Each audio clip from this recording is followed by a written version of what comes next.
One important key to success is self confidence. An important key to self confidence is preparation. As they say that, we are going to discuss self confidence in this discussion. What is self confidence? Is it equal to happiness? Um, and how to project yourself confidently, how to speak confidently, and what what is self motivational talk.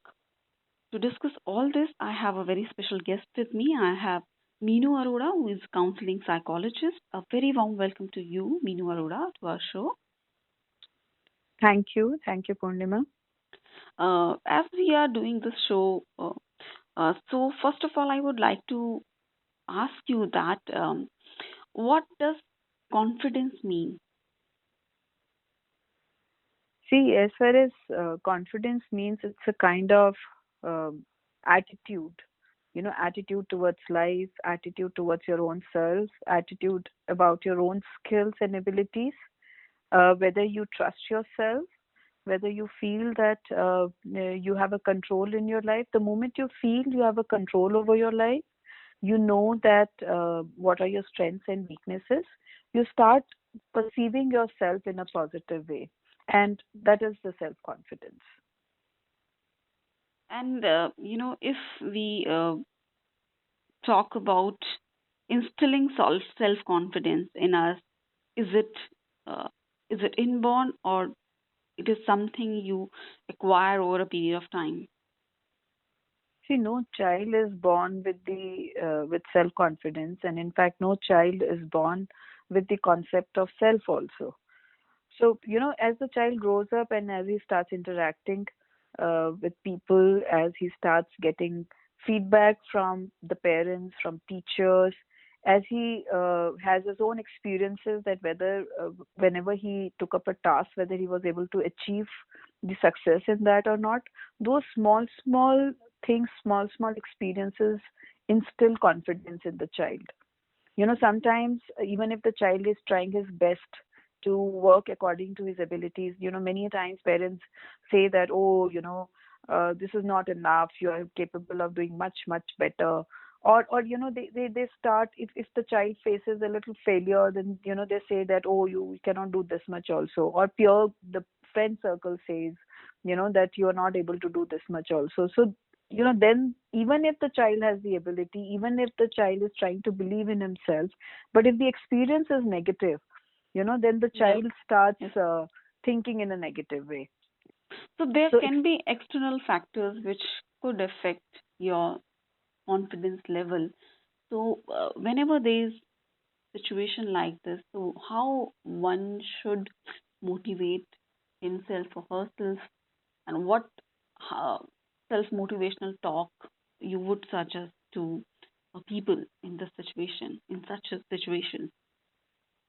see, this is very, very important because, if a child starts lacking confidence, or if any individual starts lacking confidence, then, mostly people develop a kind of negative self-talk. They start, and all of us talk to ourselves on daily basis for everything. We don't realize it. We might be doing it Yeah. at the subconscious or the unconscious level, but all of us do it. So when we face failures, and when we start losing our self confidence, when we start perceiving ourselves negatively, and then we start having a negative self talk, now what happens, it is a vicious circle. The moment you have a negative self talk, you lose your confidence more, and next time when you are working on a particular task, then you feel that as if you start believing that you will not be able to do it, and then you don't achieve success, and then again your confidence comes down. So it's very, very important that if that you change your negative self talk to positive self talk. So instead of saying that I can't do, you start saying that I will do my best. Okay. Every child or every individual, if they really want to change this negative self talk to positive self talk, then they should actually write down the sentences, the negative sentences which they are telling themselves, and convert it into a positive affirmation. So the moment you start saying positive affirmations to yourself, you start building on your confidence. Yeah, So because then you are actually you learn and you start believing that as if you are controlling your situations also. so how to look powerful, how to project yourself confidently, because your voice also project your confidence, your body language also project your confidence level. What one should do in order to acquire or to inculcate uh, or instill confidence in himself or herself. See, first of all, it's very important to accept your own self. So if you're able to accept your strengths and weaknesses, you and you're confident about it, that it's okay. It's not important to be perfect, and it's not necessary to be perfect to be self confident. So you can be self confident along with your strengths and weaknesses. So if you start accepting yourself the way you are, you gain confidence first of all. Secondly, yes, as you rightly said, your verbal language and your body language speaks a lot about your self confidence.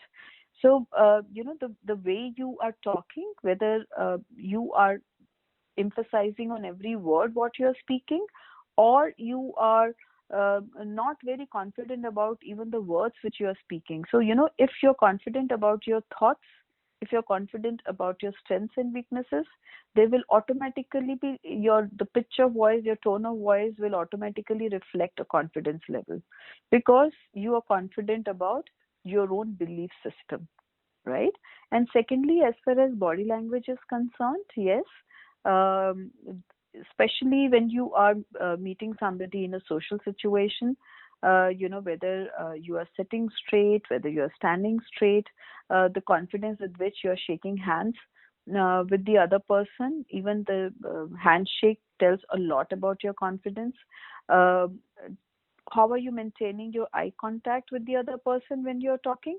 That also speaks a lot. If there is a lot of distraction, then that shows that you're lacking confidence, or if you're fidgeting with your hands or your feet, then also that shows that you're not very confident.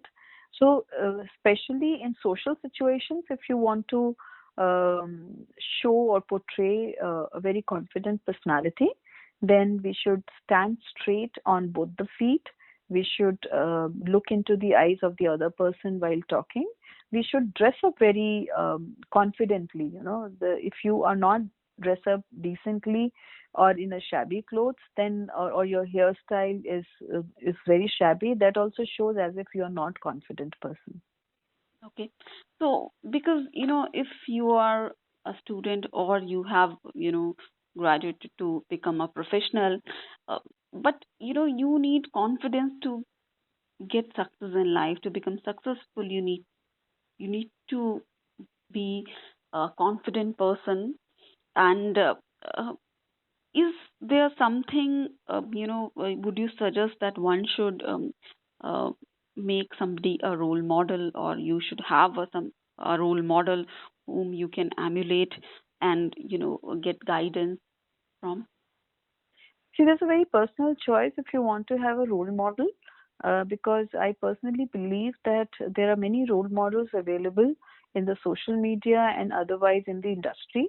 And you might not get all the qualities from one role model, but yes, you should look at many successful people and learn whatever you can learn from those. Maybe you will learn different things from different people. And secondly, here, one thing I would like to point out, as you have said about the youth, that they should be having confidence if they want to be successful in their professional life. Many times I've seen that, they become overconfident. So there's a very thin line between being confident and overconfident. Uh, Sometimes people say that, okay, I'm like this and I'm going to behave like this, and this is my belief system. Now they feel that as if they are being very assertive and they are being very confident about their belief system. But if I talk about today's world and if I talk about the future, then this is considered more as rigidity rather than confidence in your belief system, because the future asks for flexibility. Mm. You can be assertive, you can express your views, Mm. but along with empathizing with others. So True, if you're not flexible in your belief system, then that is not perceived as confidence. true. Because we have seen people, they think that they're confident, but sometimes that is uh, perceived as aggression or maybe disrespectful behavior. Um, so I would also like to ask you that there are certain situations where people feel that there are some certain external factors which we have also discussed, that there are people around you who are doing gaslighting, who are in your subconscious making you feel like not disbelief about uh, your own self, or the things you do, or they all the time letting you down. So how to deal with such situation? See, in our daily life also, we face a lot of times we face these kind of situations where we might be under pressure which we create from our own self, or maybe the pressure is created by the external factors, as you're saying. So in case when others are letting you down, so first of all, they have their own issues who are trying to let you down. And I strongly believe that in any kind of situation the person should have remote control of his life in his hand. So you are responsible for making your mood, or making you feel happy or sad or angry. So others will try, but it is up to you whether you take it inside or not. You can make a decision for that. So True. if you're resilient enough, if you believe in yourself, if you know that what you have, what you are, and what you can do with your belief system and with your own personality, then others' perceptions about you will not make a difference. What makes a difference in your self confidence is your perception about yourself. So if you also start devaluating yourself because others are saying so, so then you will lose confidence. But Okay. we have to see that we have to draw our own boundary lines. All of us have a personal space, Mm. right? So we should respect our personal space. So, I mean, it has confidence has something to do with your inner being also. How to spark confidence in your brain? Again, it is related to your self-talk. How to program your thoughts? How to assess that? What stories are you telling yourself? You, I mean, what are your insecurities? And if any negative thought is coming, from where did it come, and why did it come?